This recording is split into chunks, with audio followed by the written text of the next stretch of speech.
দাদা, গতকাল আপনি অনেকগুলো ফেসবুক পোস্ট করেছিলেন, তারপর দেখতে পাচ্ছি সব ডিলিট করে দিয়েছেন। পোস্টগুলো যেগুলো করেছি মানুষ পড়েছে, প্রতিক্রিয়া মানুষের দেয়া হয়ে গেছে, স্ক্রিনশটও কেউ কেউ নিয়ে নিয়েছে। এখন ওগুলো পূর্ণ হয়ে গেছে। আমার ফেসবুকের সমস্ত লেখা খবরের কাগজের মতো লেখা। আজকে পড়বে, আজকেই যা, কালকে আর এর কোনো মূল্য নেই, বাসি হয়ে গেল। তো আমি সেগুলো সব ডিলিট করে দিলাম। আবার নতুন কিছু ফেসবুকের পাতায় আবার লিখবো। না, আপনার বরাবরই একটা ক্ষোভ আমরা দেখতে পাই। গতকালকেও আপনার পোস্ট থেকে সেই ক্ষোভ একটা ঝরে পড়েছে। কোথাও কি আপনি দল করছেন, দলে যে প্রপার জায়গাটা পাচ্ছেন না, সেই কারণেই বারবার আপনার লেখার মাধ্যমে, ফেসবুকে পোস্টের মাধ্যমে সেটা বহিঃপ্রকাশ ঘটছে? আমি রাজনীতির লোক ছিলাম না, দক্ষিণপন্থী রাজনীতির লোক মোটেই ছিলাম না। আমি শঙ্কর গ্রহ নিয়োগীর লোক। একটা বামপন্থী পরিচয় আমার আছে। তারপরেও আমি এই দলটা করতে আসি দিদি মমতা ব্যানার্জির জন্য। সিঙ্গুর আন্দোলনের সময় থেকে ওনাকে যেভাবে আন্দোলন করতে দেখেছি, তাতে আমার মনে হয়েছে যে উনি অনেক বড় বামপন্থী। উনি যখন বললেন ভোটে দাঁড়াতে হবে, আমি আর একবারও পিছন ফিরে তাকাইনি, চিন্তা করিনি। একটি সরকারি চাকরি করতাম, 22 বছর চাকরির পরে সেই চাকরিটা ছেড়ে দিতে হলো। পেনশন গ্র্যাচুইটি পেতে পারতাম, সেগুলো এখনো আটকে আছে, পাইনি। তো এতখানি রিস্ক নিলাম, একটা সরকারি চাকরি ছেড়ে দিয়ে ভোটে হারবো না জিতবো আমি ভাবিনি। দিদি বলেছে আমি আগুনে ঝাঁপিয়ে পড়েছি। জিতবার পরে মানুষের কাছে কিছু কথা তো আমাকে বলতে হয়েছিল, কিন্তু প্রতিশ্রুতি দিতে হয়েছিল। তো 36,000 ভোটে ওখানে বিজেপি লকেট জিতছিলেন, লকেট দেবী জিতছিলেন। সেই যে 36,000 ভোট, সেটা তো আমাদের ভোট না, সেটা কিন্তু আমাদের বিরোধী ভোট। মানুষকে এমন কিছু বলতে হয়েছে বলাগড়ের জন্যে, যে সেই 36,000 ভোট ফিরে এসে আবার আমি 5,000 ভোটে জিতেছি। তো মানুষকে দেওয়া সেই প্রতিশ্রুতি অনুসারে আমি কিছু কাজ করেছি, সেগুলো নিয়ে আপনারা বিভিন্ন সময় নিউজ করেছেন। আমি কি করি, সবুজ দ্বীপের গাছ চুরি, তার বিরুদ্ধে চাপিয়েছি। রেশনের দুর্নীতি, চুরি, যেগুলো দেখেছেন, মাটি বালি যা, এগুলো করতে গিয়ে হাজার হাজার মানুষ যেমন আমার পক্ষে এসে দাঁড়িয়েছে, যারা আগে আমাকে পছন্দ করতো না, অচেনা মানুষ বলে, তারা যখন চিনতে পেরেছে, তারা আমার পাশে পিছনে এসে দাঁড়িয়েছে, তারা আমাকে ভালোবাসে। কিন্তু কিছু কিছু মানুষ, রাজনেতা, আমার এই কর্মকাণ্ডে তারা অসন্তুষ্ট, ফলে তারা দিদির কান ভারী করেছে। যতটা নয় তার চেয়ে অনেক বাড়িয়ে বাড়িয়ে তারা বলেছে দিদির কাছে। দিদি তো আর বলা করে গিয়ে সব কিছু দেখেন না, জানেন না। লোকের মুখে যেটা শোনেন, একটা লোকের নামে যদি 40 জন নিন্দা বন্ধ করতে থাকে, তাহলে দিদি বা কি করবেন? তখন তিনি বাধ্য হয়ে বলেছে, যদি একজনকে সরিয়ে দিলে 40 জন একসঙ্গে থাকে, নির্বাচনটা উতরে যায়। উনি সেটা করেছেন, আমাকে নির্বাচন থেকে অফ করে দিয়েছেন, আমি আর প্রচারে যাব না, আমাকে নির্দেশ দিয়েছেন। সব থেকে খারাপ লাগছে এটা, যারা দাবি করে, হুঙ্কার দেয় আপনাকে আমরা জিতিয়েছি, তো তারা যদি আমাকে জিতিয়েছে, তো আমার সময়কার যে ভোটটুকু 1,05,000, সেইটা ধরে রাখতে পারলো না কেন? ওইটুকু ধরে রাখলেই তো বলা করে আমরা জিততাম। আজকে ধনেখালি জিতেছে, সিঙ্গুর জিতেছে, পান্ডুয়া জিতেছে, আমরা এই জিতের মধ্যে নিজের নামটা রাখতে পারলাম না কেন? দলের একাংশেরই ব্যর্থতা মনে করছেন আপনি? একদম তাই, একদম তাই, একদম তাই। এটা একটা আক্ষেপ যে আমি লড়তে পারলাম না। লড়তাম, হারতাম, দুঃখ ছিল না। লড়তেই পারলাম না, হেরে গেলাম। আপনাকে প্রচার থেকে অফ করা হয়েছে। তাহলে এই রকম একটা পরিস্থিতিতে আপনি বলছেন আপনাকে প্রচারও করতে দেওয়া হয়নি, দলে কোণঠাসা, তাহলে কি আপনি দল ছেড়ে দেবেন, এরকম কিছু ভাবছেন? আমি তো সেভাবে দল ধরিও নি, তো ছাড়বো কি? আমাকে দিদি দাঁড়াতে বলেছে ভোটে, আমি দাঁড়িয়েছি, বিধায়ক হয়েছি। মানুষকে পরিষেবা দেবো বলেছিলাম, পরিষেবা দিচ্ছি। এবার যদি আমার কর্মকাণ্ডে দল অস্বস্তিতে করে, অসন্তুষ্ট হয়, যে যেমনভাবে নির্বাচন থেকে আমাকে অফ করে দিয়েছে, ওরকম আমাকে অন্য সব কাজ থেকে অফ করে দিতে পারে, তাতে আপনার কোনো অসুবিধা নেই? কিছু অসুবিধা নেই। কিন্তু বিধায়ক হিসাবে আমি মানুষের কাছে যে পরিষেবা দেওয়ার জন্য প্রতিশ্রুতিবদ্ধ 5 বছরের জন্য, সেইটুক সময় আমি তো মানুষকে প্রতিশ্রুতি পালন করতে হবে আমার। তাদের তিরপল, তাদের কম্বল, তাদের চাদর, যা সরকার দেয়, সেই মালটা মাঝপথে হাফিস হয়ে যেত আমি আসার আগে পর্যন্ত। এখন তো মানুষ বলে যে আগে এইগুলো যে সরকার দেয়, কাপড় দেয়, তিরপল দেয়, চাদর দেয়, কম্বল দেয়, বাচ্চাদের জামা কাপড় দেয়, এই আমরা কোনোদিন জানতাম না। এই আপনি আসার পরে আমরা জানতে পারছি। তো আমি চলে যাবার পরে আবার সেই জিনিসটাই হয়তো হতে থাকবে কি না থাকবে। আমি নিজে দায়িত্ব নিয়ে নিজের গাড়িতে করে নিয়ে ঘুরে ঘুরে অঞ্চলে বিক্রি করি, প্রকৃত যে গরিব মানুষটা তাদেরকে দিই। তো এই পরিষেবাটা মানুষ আমার উপরে আশা করেছে। আমি মানুষের সেবক, মানুষের চাকর, মানুষের জন্য এই কাজটুকু আমাকে করতে হবে যতক্ষণ আমার পদটা আছে। যেদিন থাকবে না আমি মানুষকে বলতে পারবো আর তো আমার কোনো পদ নেই, কিন্তু যতক্ষণ আছে আমি তো আরো 2-1 বছর বাঁচবো। তো যতক্ষণ বেঁচে থাকবো লজ্জায় যেন মাথা নোয়াতে না হয়। এই যে আমার ড্রাইভার স্বপন আর আমরা আসছিলাম রাস্তা দিয়ে নির্বাচনের কয়েকদিন পরে, রেজাল্ট তখন আউট হয়নি। একটা দোকানে গেছি, সিঙ্গারা চা খাচ্ছিলাম, এক ভদ্রলোক এলেন হাসতে হাসতে, বললো আপনার ওখানে নির্বাচন তো হয়ে গেছে। আমি বললাম হ্যাঁ হয়ে গেছে। সিঙ্গারা নিলেন, চলে যাবার সময় বলছে আপনি ভালো কাজ করছেন, করতে থাকুন। লোকটাকে চিনি না, কোন দলের, কোথায় ভোট দিয়েছে জানি না। এই যে প্রশংসা গোটা বাংলা জুড়ে যেখানে যাই এই যে মানুষ বলে, এইটা আমার কাছে বিরাট সম্মান। মানে আপনি বিধায়ক হিসেবে মানুষের জন্য কাজ চান?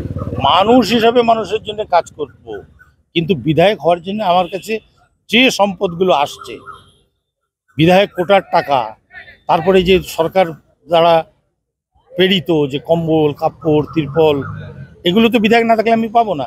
এগুলো তো প্রকৃত দুস্থ মানুষের কাছে আমি পৌঁছে দিতে পারছি, এটাই আমার একটা। আপনি তো একাধিকবার পোস্ট করেছেন এবং দলীয় নেতৃত্ব শুনলাম আপনি পদত্যাগ করছেন।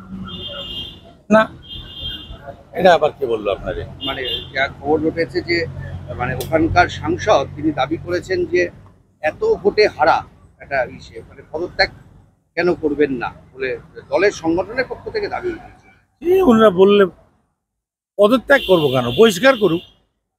যদি আমার অন্যায় থেকে থাকে, যে ভোটটাতে আমি লড়লামই না, আমাকে লড়তেই দেওয়া হলো না, সেটা হারেরও দায় আমার না, জেতারও আনন্দ আমার না। হার জিত দুটো থেকেই আমি বিমুক্ত। আমাকে তো লড়তেই দেওয়া হয়নি, তাহলে আবার কি? আর যদি সাংসদ, আমি জানি না এরকম বলেছে কিনা, যদি আমার অপরাধ থেকে বহিষ্কার করে দেবে।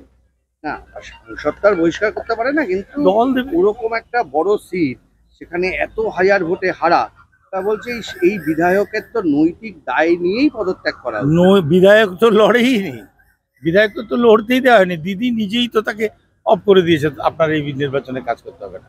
তাহলে আবার আমার কি আছে? যে আপনাকে অফ করে দিল, মানে কি একটা ভোট হচ্ছে, সব বিধায়করা ঝাঁপিয়ে পড়ছে, সেখানে আপনি অফ, এই বিষয়টা মানে দিদি কি ভেবেছেন? দিদি ভেবেছেন 40 জন যদি একসঙ্গে হয়ে থাকে, একজনকে সরিয়ে দিলে তাহলে সেটাই ভালো। তাহলে দিদির ভাবনাটা ভুল ছিল। ভালো না, দিদির ভাবনা ঠিক ছিল। কেন তারপরে তো হারলো? হ্যাঁ, মানে ওরা তো আবার বলছে যে আমি থাকলে আরো বেশি ভোটে হারতো, কম ভোটে হেরেছে। ওরা বলছে যে আমি থাকলে আরো বেশি ভোটে হারতো। কিন্তু কিন্তু এমনটাও বলেছে যে আপনি তলে তলে মানে তৃণমূল যাতে কম ভোট পায় সেই মেশিনারিতেও নাকি যুক্ত ছিল। প্রমাণ করুক, তারপরে সাজা দিক। ওইসব হাওয়ায় উড়ানো কথায় কি লাভ? আমি তো বলাগড় এলাকাতেই ঢুকিনি, আমি তো বাস বেরিয়ে পড়েছিলাম। শুধু একদিন যেতে হয়েছিল বাচ্চাদের ওই স্কলারশিপের কাগজের জন্য, তাহলে তো আমি এই এলাকায় যাইনি। আমাকে দিদি বলেছিল তৃণমূল ভবনে গিয়ে বসে থাকতে, গেলাম, গিয়ে দেখছি ওখানে কেউ নেই, একা। একদিন বসে টসে থেকে তারপর আমি চলে গেছি। আপনার মতন একজন মানুষ যার লেখা নিয়ে গোটা বিশ্বে ঝড় ওঠে, দেশে ঝড় ওঠে, এই অপমান সহ্য করেও কেন আপনি বিধায়ক আছেন? এই জন্যে আছি যে নির্বাচনে যখন লড়েছিলাম 36,000 ভোটে পিছিয়ে থাকা সিট, এই 36,000 ভোট কিন্তু আমাদের ছিল না, আমাদের বিরোধী দলদের ছিল। মানুষের কাছে কিছু প্রতিশ্রুতি দিয়েছিলাম যে আমি যদি জিতি এই কাজগুলো আমি করব, সেই কাজগুলোই আমি করছি। এবং সেই কাজগুলো করতে গিয়ে দলের কিছু লোক অসুবিধায় অস্বস্তিতে পড়ছে। তো মানুষের কাছে যে প্রতিশ্রুতিটা দিয়েছিলাম, আজকে যদি আমি ছেড়ে পালাই তাহলে মানুষ তো আমার কাছে জবাব চাইবে। কিন্তু আপনার অপমান লাগে না? ভীষণ অপমান লাগে, অপমানিত হয়েও আমি পড়ে আছি মানুষের কথা ভেবে। দল করতে তো আপনার অপমান লাগে, আপনি একজন বিধায়ক, ওরকম একটা সিটে যেটা আপনাকে বলছে ভোটে কাজ করতে হবে না, তারপরে হারার পর বলছে পদত্যাগ করুক দম থাকলে। না, আমাকে কিছু কেউ বলে না না, আপনাকে কেন? তৃণমূলের যারা ওখানকার কে আমাকে বলুক না, আমি তো বলবো পদত্যাগ কেন, আমাকে বহিষ্কার করুক। যদি আমার অপরাধ হয় বহিষ্কার করুক, পদত্যাগ কেন করবো? আমি, মানুষ আমাকে ভোট দিয়েছে, মানুষ আমার সঙ্গে আছে। মানে আপনার অপমান লাগে? অবশ্যই লাগে, লাগবে না কেন? এত হাজার হাজার মানুষের সামনে একটা মঞ্চে দাঁড়িয়ে যখন আমাকে বলা হয়েছে যে আপনাকে এই নির্বাচনে কাজ করতে হবে না, তো সেই মানুষগুলোর সামনে আমার এবং আমার বিরোধী পক্ষের এক মহিলা নেত্রী সে মঞ্চেই নাচছিল, আপনাকে সরিয়ে দেওয়া হচ্ছে? হ্যাঁ, দুহাত তুলে নাচছিল। সেটাও যদি সেই সময়কার ভিডিও যদি কারো কাছে থাকে আপনারা দেখতে পারেন, নাচছিল সে। তো এত উল্লাস তার, তো হ্যাঁ আমার খারাপ লাগবেই, তো খারাপ না লাগলে আপনার লেখারই একটা লাইন বলি, আপনার লেখার একটা লাইন বলি, সেটা হচ্ছে আপনি লিখেছিলেন দেখ কেমন লাগে বলে একটা লাইন ছিল আপনার লেখার মধ্যে। আপনার কি এই রেজাল্ট দেখার পর মনে হচ্ছে দেখ কেমন লাগে? এটা এখন আমাকে লোকে বলবে দেখ কেমন লাগে, হ্যাঁ আমাকে বলছে লোকে দেখ কেমন লাগে। মানে কেন, মানে কেন বলছে, মানে কেন আপনাকে সরিয়ে দিয়ে যে করলো তারপরে হারলো, তা আপনারই ওই লাইনটা এখন মনে হয় বলতে, মানে আপনারই লেখা লাইন। আমি না, আমাদের অঞ্চল থেকে, বলাগড় অঞ্চল থেকে আমাদের প্রার্থী হেরে গেছে, এইটা মোটেই আনন্দদায়ক কোনো সংবাদ আমার কাছে নয়। ধনিয়াখালী, সিঙ্গুর, পান্ডুয়া তারা সব উল্লাস করছে, আবির মাখছে। চুচুড়াও তো হেরেছে। সে হেরেছে, যাই হোক, আমি অন্য হারার আমার জায়গাটা আমি বলবো কোথায় হেরেছে দরকার নেই। সেই আবির আমি মাখতে পারলাম না, আমি উল্লাস করতে পারলাম না। যে জিরাটে, হ্যাঁ কিন্তু কিন্তু আমি লড়তাম, যদি আমাকে যদি লড়তে দেয়া হতো, আমাকে লড়তে দেওয়া হতো একদম নিশ্চয়ই জিততাম। 36,000 ভোট কভার করে আমি জিতেছিলাম। আমার 1,05,000 ভোট, যেটা আমার নিজের ভোট, সেইটা ধরে রাখতে পারলেই তো আমরা জিততাম। মানে এইটা দেখার পর আপনার ওই যে লাইনটা দেখ কেমন লাগে, আপনার বইয়ের যে লাইনটা, ওটা আপনারা বলবেন, ওটা আমি কেন বলবো? না না, কিন্তু কিন্তু লোকে তো বলছে, লোকে বলছে, লোকে কি কিন্তু বলছে? আমার প্রার্থীর জয়ের আনন্দে আমি অংশীদারি হতে পারলাম না, এটা আমার কাছে একটা বেদনাদায়ক। মমতা দিদি নিজেই সিদ্ধান্ত এটা তো উনি কি করবেন, যদি 40টা চিঠি পাঠায় আমার নামে, আমি চিঠি চাপাটি কোনোদিন পাঠাই না। আজ পর্যন্ত দিদির কোনো বাড়িতে গিয়ে দেখা করার চেষ্টা করি না, কারণ আমি কোনো অভিযোগ একটা দুটো জানিয়েছিলাম একটা মিটিং এর মধ্যে যে এইটা ঠিক না বলেছিলাম। ঘন ঘন চিঠি লেখা ওসব কাজ আমি করি না। কেন না না, আমি বলছি মানুষের যেটা প্রাপ্তি সেটা যাতে পায় তার জন্য আপনি বারবার সরব হয়েছেন, উচ্চ নেতৃত্ব দেখেছে, সেইটা নিয়ে কখনো আপনার সাথে আলোচনা করেছে যে আপনার কি সমস্যা, কোন জায়গায় দুর্নীতির আপনি যে অভিযোগ করছেন সেই জায়গাগুলো সলভ করা, বা এই আপনার সঙ্গে আলোচনার স্তরে কখনো পৌঁছেছে বিষয়? না, এখনো তেমন কোনো আলোচনা হয়নি। যদি ডাকেন, আলোচনা যদি করেন, আলোচনা করব। ওনারা আমাদের নেতা, ওনারা ডাকলে যাব, কথা বলবো, আমার যা কথা আমি বলবো। লাস্ট একটা আপনি যেটা লাস্ট গতকালের যে পোস্ট, সেখানে আপনি লিখেছেন যে বলাগড় নিয়ে আপনি অনেক কিছু লিখবেন, সেখানে কি লিখবেন বলাগড়ে? 5 বছর ধরে আমি যে অভিজ্ঞতা সঞ্চয় করলাম, একটা মোটা উপন্যাস তো হয়, সেটা হয়তো নেগেটিভ পজিটিভ জানি না, কিন্তু এটুকু জানি সত্যের উপরেই দাঁড়িয়ে থাকবে। তাতে তো আপনার দল অস্বস্তিতে পড়তে পারে, আপনি যদি সত্যি কথাটা যদি বলা হয়, কেউ অস্বস্তিতে পড়ে না, বরং সেই সত্যি হলে সেটাকে শুধরে নেওয়ার জন্য সে একটা সুযোগ পায়। আমি অস্বস্তিতে পড়বো কখন? যখন আমি একটা অন্যায় কাজকে করেই চলেছি, অথচ কেউ একজন দেখিয়ে দিচ্ছে এটা অন্যায়, সংশোধন করছি না, তখন অস্বস্তি। কিন্তু যদি আমি কোনো জায়গাটা বলে দিই যে এই জায়গাগুলোতে এই ধরনের দুর্নীতি চলছে, দল সেটা সংশোধন করে নিলেই আর তো সমস্যা নেই। কি স্ট্যান্ড থাকছে, আপনি কি দল ছাড়বেন? কি স্ট্যান্ড? আমি তো ধরিয়েনি, তো ছাড়বো কি করে? দিদি ডেকেছে, এসছি, দিদি বলবে চলে যাও, চলে যাব। আমি মাননীয় মমতা ব্যানার্জি এবং অভিষেক ব্যানার্জি দুজন আমার নেতা, তারা যা নির্দেশ দেবে আমি তাই করব। ইলেকশনে প্রচারের সময় যেভাবে আপনাকে করিয়ে রাখা হলো, আপনি কি কোনোভাবে অপমানিত হন? ভীষণ রকম একটা কষ্ট লাগে না? হাজার হাজার মানুষের সমাবেশে ওপেন মাইকের সামনে দাঁড়িয়ে যদি কেউ বলে যে আপনারা নির্বাচনে কাজ করতে হবে না, সমস্ত মানুষের কাছে আমার তো একটা ভীষণ অপমান হতে হয়েছে না, লজ্জায় পড়তে হয়েছে না।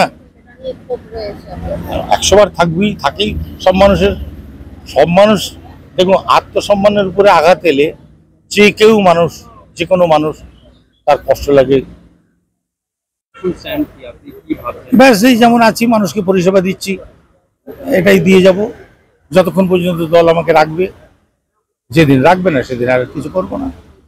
রেজাল্টের মুখে দলকে পড়তে হবে, এইটা মানুষকে সতর্ক করা যে এই যারা টাকা তোলে পয়সা তোলে, যারা দলের মধ্যে ভিড় করে রয়েছে তাদেরকে সরাতে হবে। দিদিমণির হাতে একটা বড় সুযোগ যে এদেরকে সরান। আমাকে ক্যান্ডিডেট করবেন না করবেন আলাদা ব্যাপার, কিন্তু এই খারাপ লোকদের সরানো উচিত। দিদি মমতা ব্যানার্জি দলটা করেছেন, হ্যাঁ, একলার চেষ্টায় দলটা এত দূর নিয়ে এসছেন।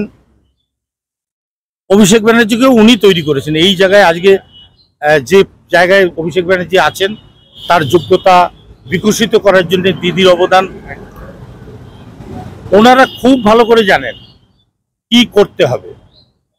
যখন 21-এর নির্বাচন চারদিকে বিজেপি আসছে রব উঠে গেছিল, কিভাবে লড়াইটা লড়তে হবে লড়ে ওনারা কল্পনাতীত সিটে দলকে জিতিয়েছেন।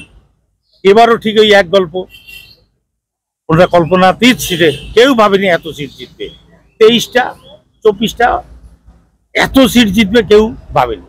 তো সেই জায়গায় উনি ওনার একক ক্ষমতায়, দিদি মমতা ব্যানার্জি অভিষেক ব্যানার্জি, এদেরকে তাড়ানো উচিত। এবারে তারা বুঝবেন, তাদের দল, তারা বুঝবেন কিভাবে দলকে শক্তিশালী করবেন, কিভাবে করবেন না, সেটা তাদের ব্যাপার। ঠিক আছে, থ্যাংক ইউ।